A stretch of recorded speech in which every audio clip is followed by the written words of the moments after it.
दोनों कर को जोड़कर मस्तक घुटने टेक, तुझको हो प्रणाम मम शत शत कोटि अनेक। संतों ने कहा है कि कहत हूँ कह जात हूँ और कहूँ बजाकर ढोल, हीरा जन्म अनमोल था और तेरा जावे माटी बोल।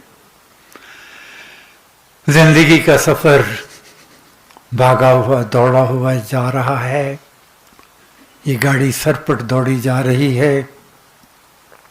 खुशी और गमी के छोटे छोटे स्टेशन आ रहे हैं जो याद दिला रहे हैं कि एक दिन वो स्टेशन जहाँ का टिकट लिया हुआ है वो स्टेशन आएगा और हमें उतरना पड़ेगा। क्या उसकी हमने कोई तैयारी की है? वहाँ तो केवल एक ही धन, एक ही वस्तु, एक ही सहारा साथ काम आएगा और वो है पूंजी। राम नाम की पाइए, पाथे साथ नाम ले जाइए, नाशे जन्म मरण का खटका, रहे राम पद नहीं अटका। तो लोग कहते हैं कि दिल तो बहुत करता है लेकिन मन नहीं लगता। हम यही प्रश्न करते हैं, कहते हैं जी मन नहीं लगता, इधर उधर भटकता है जब भी बैठते हैं। क्योंकि महाराज ने तो कह दिया कि मेरी जिंदगी का सार, मेरी जिंदगी का निचोड़ तो एक ही है कि साधो सिमरो नाम को, यही पते की बात, सहज सुगम है योगिये, रहत विघ्न उत्पात। तो लोग कहते हैं कि कोई विधि विधान, कोई तरीका कुछ बताओ कि कैसे मन को टिकाएं, कैसे मन की शांति मिले, कैसे उस तरफ मन का ध्यान जाए और कैसे भाव और चाव में वृद्धि हो। तो महाराज तो लिख के गए हैं। महाराज ने कहा है कि सिमरन करने के लिए राम नाम आराधिए, भीतर भरिए भाव, देव दया अवतरण का धार चौगुना चाव। इसके लिए कुछ सीढ़ियां चढ़नी होंगी। और पहली सीढ़ी क्या है? महाराज ने पहली सीढ़ी लिखी है कि राम राम जप हे मना, अमृत वाणी मान, और राम नाम में राम को सदा विराजित मान। राम राम जप हे मना, अमृत वाणी मान, राम नाम में राम को सदा विराजित जान। कैसे? जैसे आपका कोई बहुत प्यारा मित्र हो, बहुत अजीज हो, आपको जिस पर बहुत विश्वास हो, बहुत भरोसा हो, वो आपसे दूर खड़ा हो और आप उससे दूर खड़े हो और आपको कोई जरूरत पड़ जाए, कोई मुसीबत आ जाए, आफत आ जाए, वैसी कोई प्यार की भावना आ जाए और आप उसको आवाज दो, उसके नाम से आवाज दो, तो आपको विश्वास होता है कि मेरी आवाज सुनते ही वापसी मेरे को जवाब देगा और मेरे पास आएगा ही आएगा, मेरे को प्यार करने, मेरे को मदद करने, मेरी सहायता करने आएगा ही आएगा। जैसे अपने उस मित्र प्यारे पे भरोसा होता है, किससे? उसके नाम से। नाम लेते ही उसका लगता है कि वो आएगा। जो महाराज ने कहा है ऐसे ही परम विश्वास के साथ उसको आवाहन करना है। राम राम जप हे मना, अमृतवाणी मान, राम नाम में राम को सदा विराजित जान। विश्वास रखना है कि नाम में नामी समाया हुआ है। जैसे पुष्प में खुशबू समाई हुई है, ऐसे ही नाम में नामी समाया हुआ है। पहली स्टेप, पहली पीढ़ी तो ये चढ़नी है। और दूसरा, राम नाम आराधिए, भीतर भरिए भाव। महाराज का कहना था कि पहले अभ्यास करना है, अभ्यास को स्वभाव में परिवर्तित करना होगा। अभ्यास कैसे?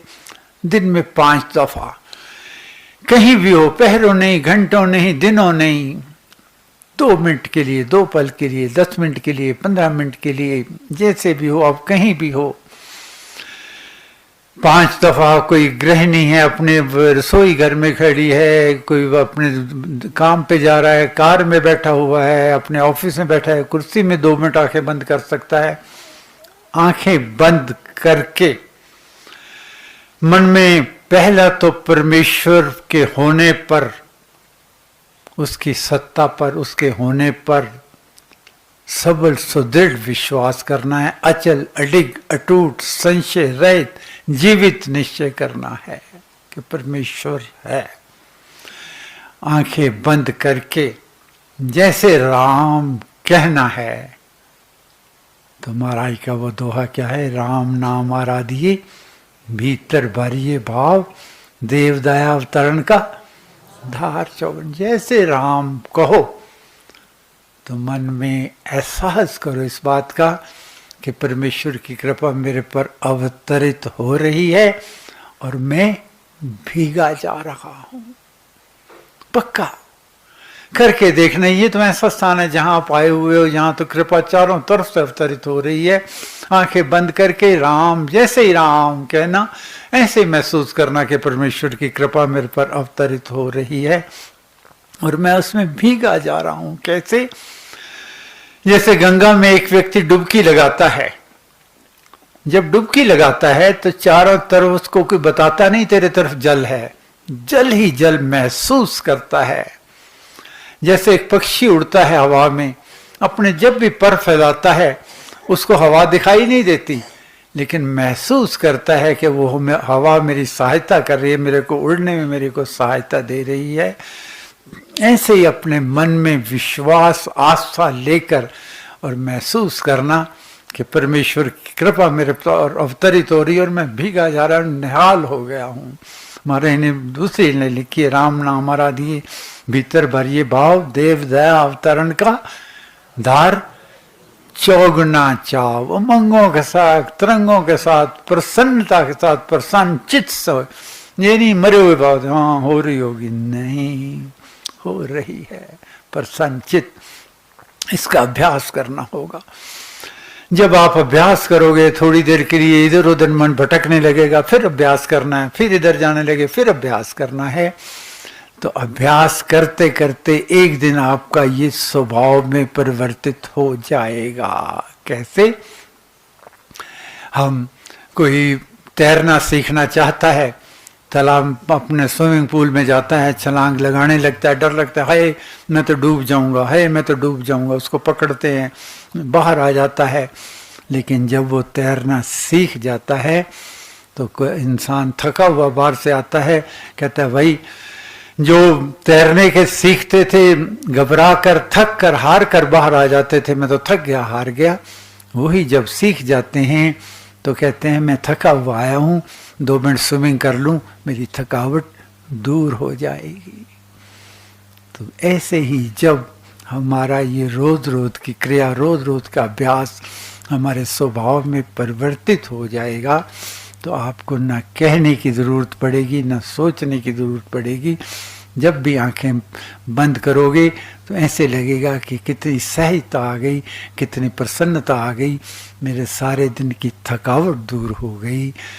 तो जिस ध्यान के बाद आपका सिर भारी हो जाए वो ध्यान की अवस्था नहीं है, और जिस ध्यान के बाद प्रसन्न चित्त होकर, हल्के फुल्के होकर, दुनिया के दुख भूल कर प्रसन्न चित्त होकर बाहर निकले इंसान, वो समझना कि मेरी वास्तविक ध्यान की अवस्था है।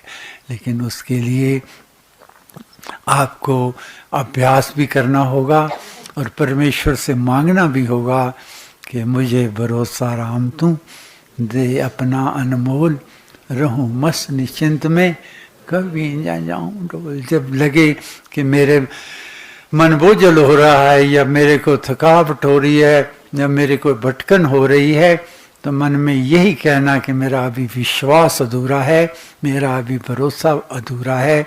अगर विश्वास पक्का होगा तो ना शिकवा होगा, ना कोई शिकायत होगी। हर वक्त यही होगा मन में। जब विश्वास पक्के की यही निशानी है कि हर वक्त आपके मन में गूंजेगी कि पाइयां तेरे दर तू में, रहमता हजारा, शुक्र गुजारा तेरा, शुक्र गुजारा।